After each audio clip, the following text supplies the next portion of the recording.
እናትሽንም ቢሆን እንዳትወቅሽ። በአንቺ ጉዳይ ምንም አይነት ስህተት የለባትም።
ሰላም ሰላም ውድና የተከበራችሁ ቻናል ቤተሰቦች እንዴት ናችሁ? ደህና ናችሁ? ሁላችሁም በያላችሁበት ሰላማችሁ ይብዛልኝ። አቶ ደረጀ ለረጅም ጊዜ ሲፈራው እና ሲያሳቅቀው የነበረው ሚስጥር ዛሬ ወጣ። እንግዲህ የአቶ ደረጀን ቤት ስታምስና ስትበጠብጥ የነበረችው መድኃኒት ዛሬ እንግዲህ በህይወቷ ተወራርዳ ሁሉንም ነገር ይፋ ለማድረግ ችላለች። እኔ እውነት ለማድረግ መድኃኒት ያደረገችውን ነገር ብዙም አልቃወምም ማለት ነው። ምንም ቢሆን አንዳንድ በሽታ ወይ መዳን አለበት ወይንም ደግሞ መግደል አለበት ብዬ የማምን ሰው ነኝ። ይሄ ደግሞ የማይቀር እውነት ነው። ልጅ ነው፣ ሌላ ነገር አይደለም። ተደብቆ የሚቀር በሽታ አይደለምና ልጅ እስከሆነ ድረስ ሁሉንም ነገር በጊዜው መጋፈጥ እንዳለብኝ ነው የማምነው ማለት ነው። እንግዲህ ወይዘሮ ማርታ እህቷን አይታ ከመጣች በኋላ እህት ብሎ የለኝም፣ ከዚህ በኋላ አጠገቤ እንዳደርሽ፣ ትዳሬን በጥብጠሻል፣ ትዳሬን እንድፈታ አቶ ደረጀ ላይ በጣም ብዙ ሲቃይ አድርሰሽበታል፣ ስለዚህ አንቺን ማየት አልፈልግም በማለት እንግዲህ እህቷ ፊት ማተቧን ሳይቀር በመበጠስ ነበረ ወደ ቤቷ የተመለሰችው። እንግዲህ ወይዘሮ መድኃኒትም ማርቲ እኔ አሁን ምንም አልልሽም፣ እውነታውን ስታቂ ግን ምን ያህል እንደምታመሰግኝኝ እኔ ነኝ የማውቀው። ያኔ ደግሞ እኔን አታገኝኝ፣ አሁን ወደ አሜሪካ ሄዳለሁ በማለት እንግዲህ ለማርታ ነግራት ነበረ። አቶ ደረጀም ወይዘሮ ማርታና እንግዲህ መድኃኒት መገናኘታቸውን ሲያውቅ በጣም ነበር የደነገጠው። አሁንማ መድኃኒት ለማርታ ሁሉንም ነገር ትነግራታለች። ምክንያቱም እኔ ባጠገቧ ስላሌለው ማንንም የምትፈራው ነገር የለም በማለት እንግዲህ አቶ ደረጀ ለናታን ፍርሃቱን እየነገረው ነበረ። ናታንም እኔ እንጃ አባዬ፣ የተፈጠረው ነገር እኮ ቀላል አይደለም። እኔ ምን እንደሚፈጠር ራሱ አላውቅም። በጣም ፈርቻለሁ። ምክንያቱም እትዬ ላይ የተፈጸመው ግፍ ቀላል አይደለም።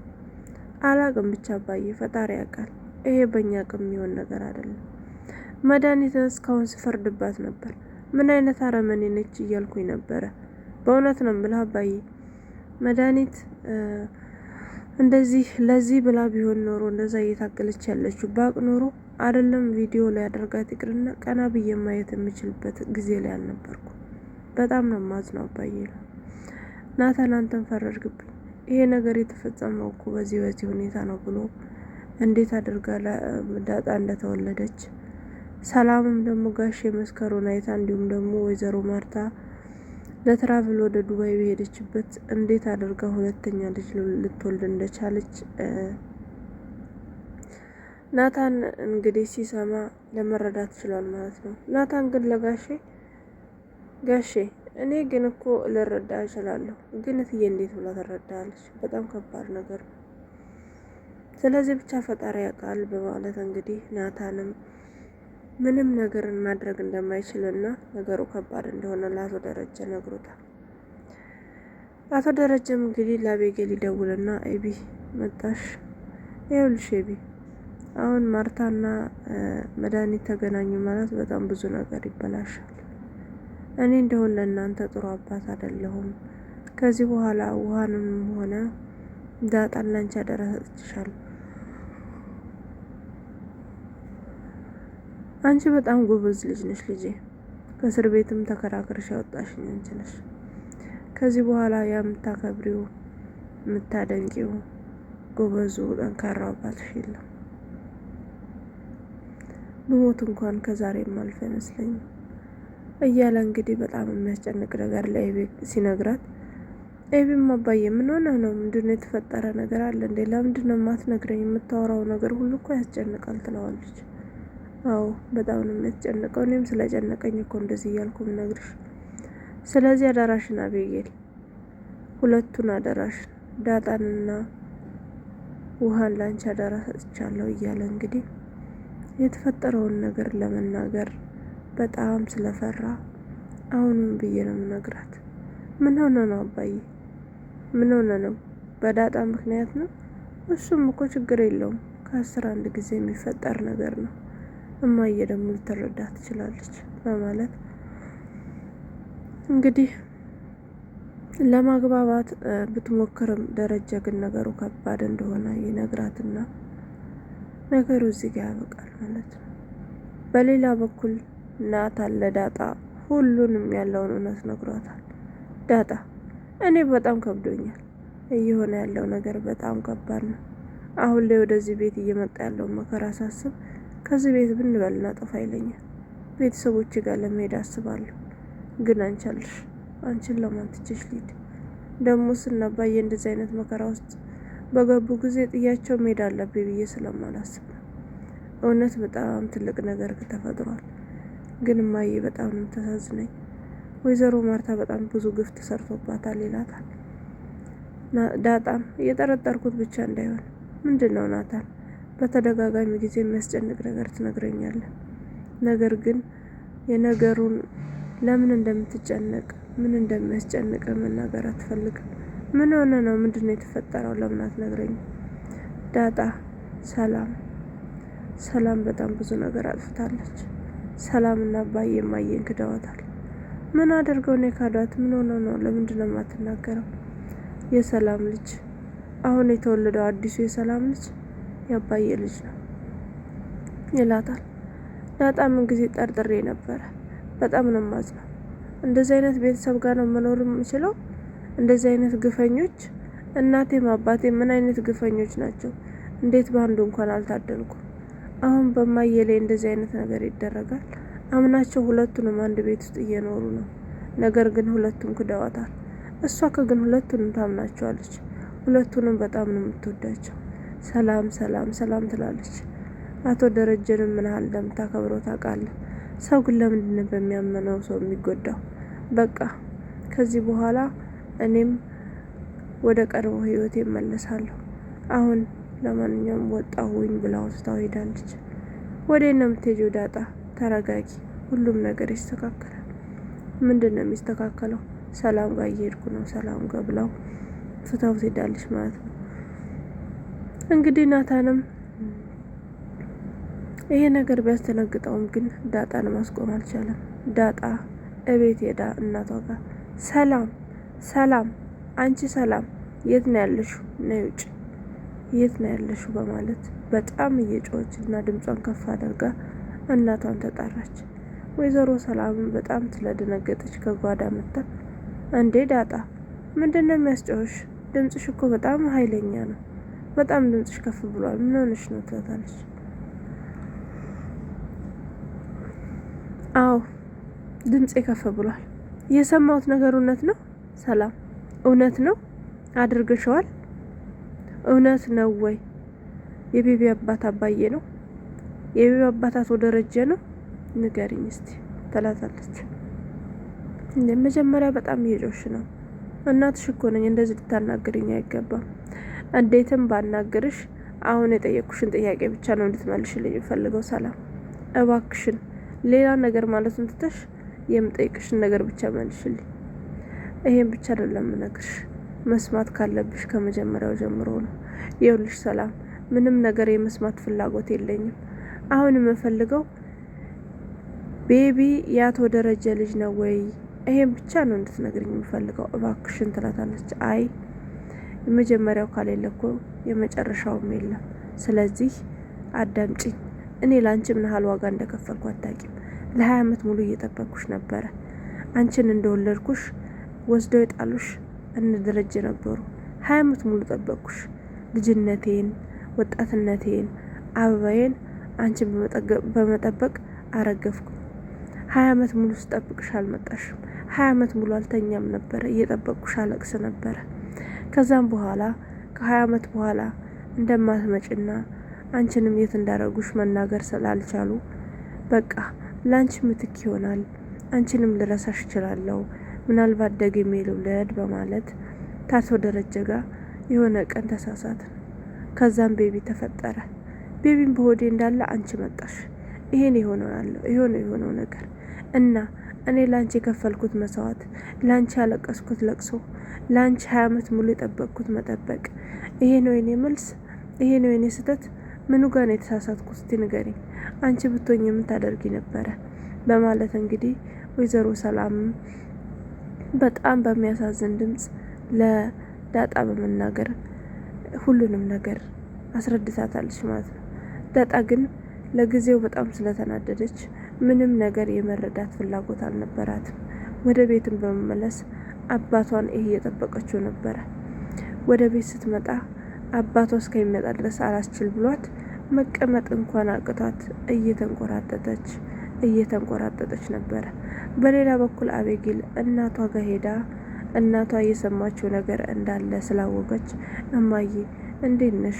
ምን ሆነሽ ነው ደግሞ? ሰላም አትመስልም። ምን ሆነሽ ነው?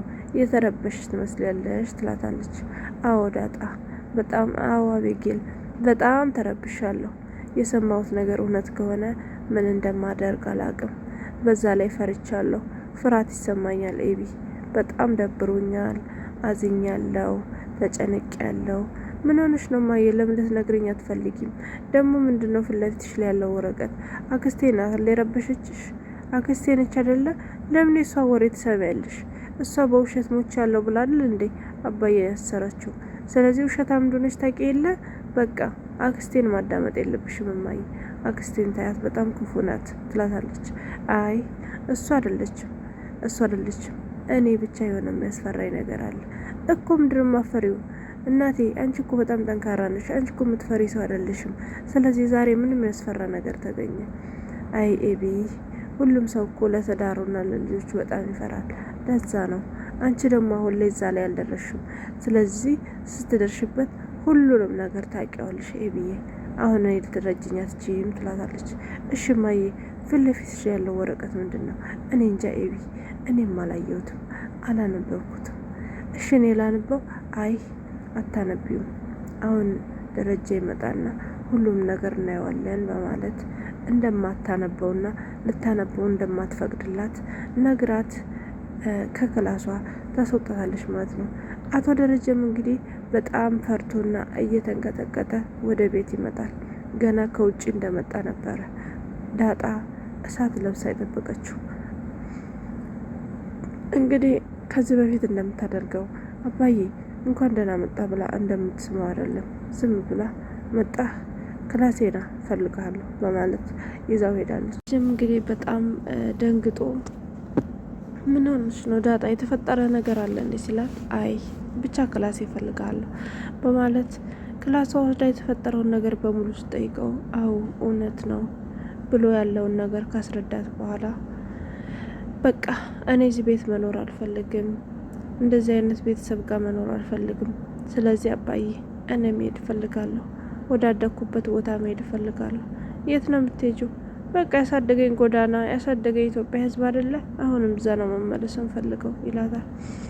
ዳጣ እንደዚህ በጨነቀኝ ጊዜ፣ ሰው ባስፈለገኝ ጊዜ፣ ብቸኝነት በተሰማኝ ጊዜ፣ ችግር ውስጥ በገባው ጊዜ ነው ጥለሽ የምትሄጂው?